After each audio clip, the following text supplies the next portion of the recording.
বিষয় বন্যা পরবর্তী চর্মরোগের বিভিন্ন সমস্যা ও তার প্রতিকার। বন্যা পরবর্তী সাধারণত কি ধরনের চর্মরোগের প্রাদুর্ভাব দেখা দেয়? আমাদের বন্যা পরবর্তী সাধারণত যে সমস্ত চর্মরোগের প্রাদুর্ভাব ঘটে থাকে তার মধ্যে অন্যতম হচ্ছে আমাদের স্কেবিস এবং বিভিন্ন ধরনের কোষ পাঁচরাশ, যেটাকে আমরা বলে থাকি ইম্পেটাইগো, কন্টাজিওসা অথবা কারবাঙ্কাল, বয়েল এবং বিভিন্ন ধরনের কন্ট্যাক্ট ডার্মাটাইটিস। এবং আগে যদি কোনো চর্মরোগ থেকে থাকে এটা আরও ব্যাপক আকারে ছড়িয়ে পড়ে। এটাই হচ্ছে এসব রোগের কারণগুলো কি কি? এসব রোগের কারণ মধ্যে যদি আমরা স্কেবিস বলে থাকি, স্কেবিস হচ্ছে একটা প্যারাসাইটজনিত চর্মরোগ। সার্কোপটিস স্কেবি হুমিনি নামক এক ধরনের সার্কোপটিস স্কেবি হুমিনি এক ধরনের প্যারাসাইটজনিত চর্মরোগ হয়ে থাকে। এটার মধ্যে প্রথমে আমরা শরীরের বিভিন্ন ভাঁজে এটা আমরা প্রথমে একটা ফুসকুড়ি থাকে, চুলকানি থাকে, তারপর আস্তে আস্তে শরীরের বিভিন্ন অঙ্গে ছড়িয়ে পড়ে। তারপর বিভিন্ন ধরনের আরও বিভিন্ন ব্যাকটেরিয়া ইনফেকশন থাকে, ইম্পেটাইগো, বয়েল, কারবাঙ্কাল।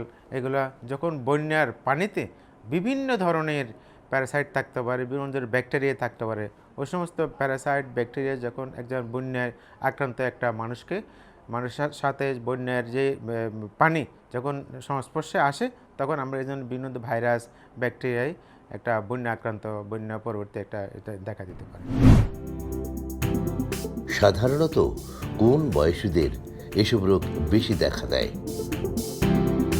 সাধারণত স্কেবিসটা সাধারণত বাচ্চাদের মধ্যে বেশি হয়, বড়দেরও হতে পারে।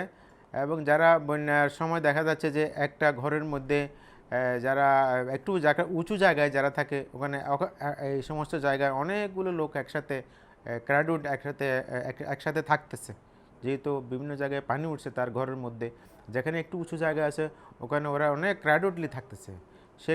সেই জন্য এখানে জায়গা আছে, যদি কারো একজনের লোকের যদি স্কেবিস হয়ে থাকে, ওখানে যে সমস্ত মনে করেন 50 জন লোক, তো 50 জন লোকের মধ্যে এটা ছড়িয়ে পড়ে।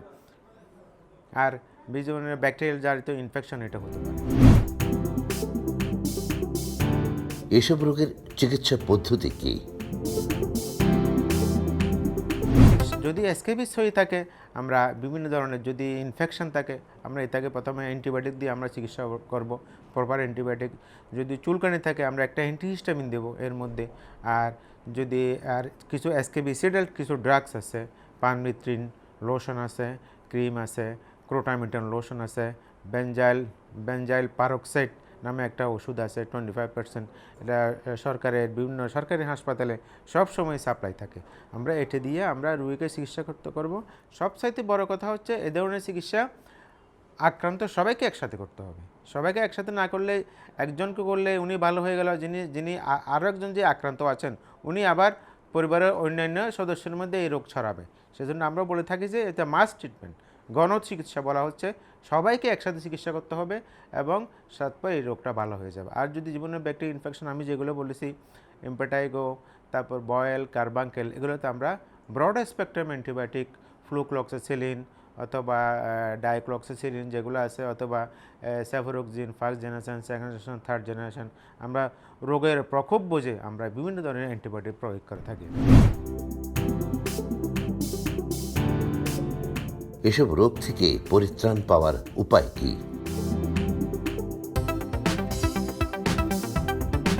এসব রোগ থেকে প্রতিকার পাওয়ার উপায় হচ্ছে, স্কেবিস হচ্ছে আমি যেটা বলেছি একটা ছোঁয়াচে রোগ। একজনের সংস্পর্শে আসলে তাকে সর্বপ্রথম তাকে আলাদা করে ফেলতে হবে, পরিবারের অন্যান্য সদস্যদের কাছ থেকে তাকে আলাদা করে ফেলতে হবে এবং তার যথাযথ চিকিৎসা করতে হবে। যথাযথ তারপর যদি চিকিৎসা করে ফেলি তাহলে আর পরিবারের অন্যান্য সদস্যের মধ্যে এটা ছড়াবে না। আর যেখানে ওভার ক্রাউডেড এরিয়া, ওখানে যেন আমরা না যাই, তবে কম যেতে চেষ্টা করি। আর বন্যার পরবর্তী স্বাস্থ্য সচেতনতা ইজ ভেরি ভেরি ইম্পর্টেন্ট। আমরা যদি এরকম রোগের প্রাদুর্ভাব ঘটে থাকে, সাথে সাথে আমাদের যেটা স্বাস্থ্য প্রশাসক আছেন স্থানীয়ভাবে, উপজেলা স্বাস্থ্য পরিবার পরিকল্পনা কর্মকর্তা অথবা সিভিল সার্জন মহোদয় আছেন, সরকারি হাসপাতালে বিভাগীয় স্বাস্থ্য পরিচালক আছেন, ওদের সাথে যোগাযোগ করে বিভিন্ন ধরনের মেডিকেল টিমের মাধ্যমে এটা কালেকটিভলি ওদের যদি আমরা চিকিৎসা করে থাকি তাহলে এই রোগটা আর অন্যদের মধ্যে ছড়াবে না, দ্রুত ওই লোকাল এটা ম্যানেজ করা যাবে।